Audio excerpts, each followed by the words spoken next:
मेरी सेवा करने में निरंतर लगे रहते हैं, उन्हें मैं ज्ञान प्रदान करता हूँ जिसके द्वारा वह मुझ तक आ सकते हैं। भगवान कृष्ण ने अर्च विग्रह के रूप में अपने भक्तों की कठिनाइयों में कैसे चलकर मदद की, वो आप इस कहानी से पता कर सकते हैं। आपने इस तीर्थ यात्रा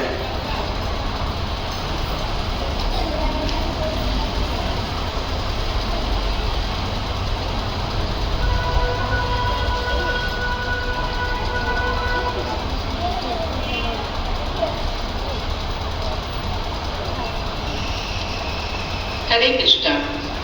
दक्षिण भारत के विद्यानगर गांव में दो ब्राह्मण रहते थे। एक वृद्ध था और एक युवा था। दोनों तीर्थ यात्रा के लिए वृंदावन गए। उन्होंने मथुरा, वृंदावन और अंत में गोपाल जी के मंदिर का दर्शन किया। युवा ब्राह्मण सदैव बूढ़े ब्राह्मण की सहायता करता था। युवा ब्राह्मण की सेवा से प्रसन्न होकर बूढ़े ब्राह्मण ने कहा, आपने इस तीर्थ यात्रा में मेरी इतनी सेवा की, जबकि मेरा बेटा भी मेरी इस तरह सेवा नहीं करता है। आपकी सहायता से यात्रा में मुझे थकान भी महसूस नहीं हुई और मैं बहुत प्रसन्न रहा। इसलिए मैं आपसे मेरी बेटी के विवाह की कामना करता हूँ। युवा ब्राह्मण ने इनकार देते हुए कहा, यह असंभव है। आप बहुत पढ़े लिखे और अमीर हो और मैं बहुत ही गरीब एवं अशिक्षित हूँ। मैंने आपकी सेवा की क्योंकि आप कृष्ण भक्त हो। बूढ़े ब्राह्मण ने आग्रह से कहा, मैं दिल से तुम्हें अपना दामाद बनाना चाहता हूँ। मैं इसी क्षण भगवान गोपाल जी के सामने प्रतिज्ञा करता हूँ कि मैं अपनी बेटी का विवाह आप ही से करूंगा। तीर्थ यात्रा से लौटने के बाद बूढ़े ब्राह्मण ने अपने परिवार के सदस्यों को युवा ब्राह्मण से किए गए अपने वादे के बारे में बताया। यह सुनकर उसके परिवार वाले परेशान हो गए और बोले, अगर तुम हमारी बेटी उस गरीब गंवार ब्राह्मण को दोगे तो हम जहर खाकर मर जाएंगे। ब्राह्मण घायल हो गया। उसने प्रार्थना की, मेरे प्रिय गोपाल जी, मैं आपसे अनुरोध करता हूँ कि कृपया मेरे वादे की रक्षा करें और साथ ही मेरे परिवार को मरने से बचाएं।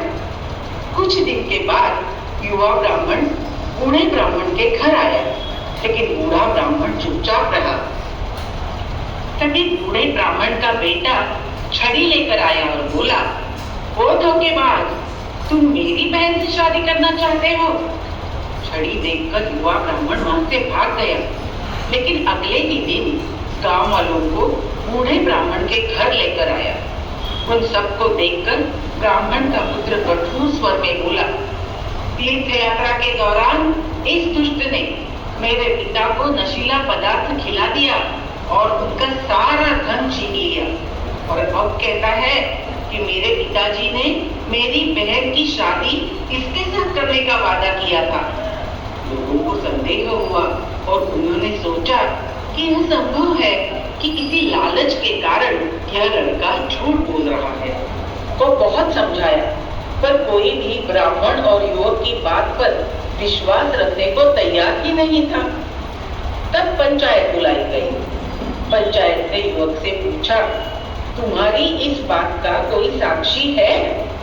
तब युवक बोला, है ना, गोपाल जी के सामने ये सारी बातें हुई हैं। मैं आपको उस बात की साक्षी दूंगा।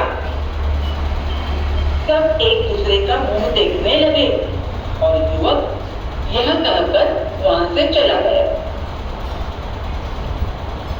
बूढ़े ब्राह्मण ने सोचा, भगवान गोपाल जी दयालु है, वे निश्चित रूप से मेरे शब्दों को सच साबित करने के लिए आएंगे। युवा ब्राह्मण तुरंत वृंदावन गया और उसने भगवान गोपाल जी को सारी बातें बताई और अनुरोध किया, हे प्रभु, कृपया हम दोनों ब्राह्मणों के बीच किए गए वादे की रक्षा करें। गोपाल जी ने मुस्कुराकर कहा, मैंने कभी किसी विग्रह को एक जगह से दूसरी जगह जाते नहीं सुना है। युवा ब्राह्मण ने खंडन किया, गोपाल जी, आप कोई विग्रह नहीं हो। जैसे आप मुझसे बात कर रहे हो वैसे आप चल भी सकते हो। युवा ब्राह्मण के सरल विश्वास ने गोपाल जी को प्रभावित कर दिया, जो तार्किक रूप से अपने प्रिय भक्त से हार गए थे।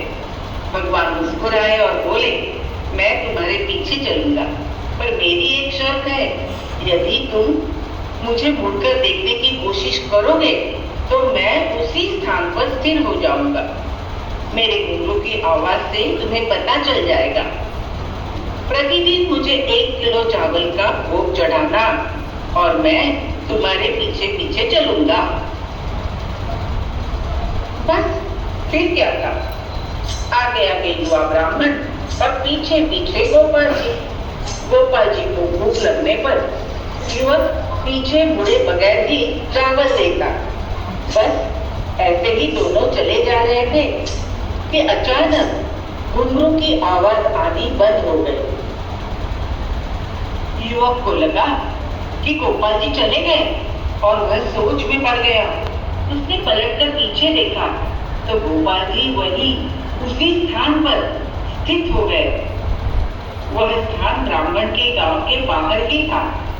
युवक भागता हुआ गांव पहुंचा और कहने लगा, जल्दी चलो, मैं साक्षी लेकर आया हूँ। गांव वाले सारे हैरान हुए। सब लोग